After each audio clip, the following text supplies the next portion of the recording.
NEET 2027 को लेकर बहुत बड़ा अपडेट आ चुका है बच्चों।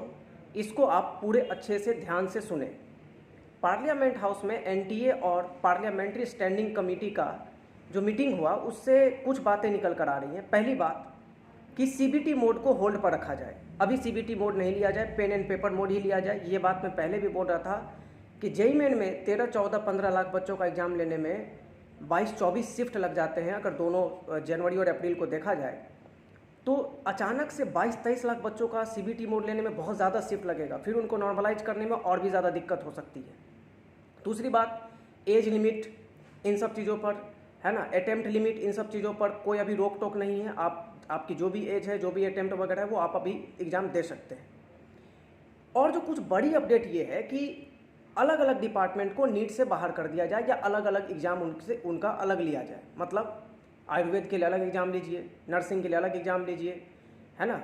फिर आपका जो भी बीडीएस हो गया या बीएचएमएस हो गया, अलग अलग डिपार्टमेंट है, इन सबों पे भी चर्चा हो रही है कि किस डिपार्टमेंट का अलग से एग्ज़ाम हो और किसका नीट में ही मिक्स रहने दिया जाए। और जो तीसरी बड़ी बात यह है कि स्टेट वाइज एग्ज़ाम लेने पे बात हो रही है कि अलग अलग स्टेट में नीट का अलग अलग एग्ज़ाम डेट हो और उस हिसाब से एग्ज़ाम लिया जाए। मेरा तो ये मानना है कि अलग अलग एग्ज़ाम डेट अलग अलग स्टेट वाइज होना, ये थोड़ा मतलब मुझे लगता है कि इसको फिर नॉर्मलाइज करना पड़ेगा, तो ये थोड़ा डिफ़िकल्ट हो सकता है मे बी। लेकिन इन बातों पे चर्चा हो रही है। लेकिन अच्छी बात यह है कि अभी सीबीटी मोड को रोकने पर बात चल रही है। Thank you.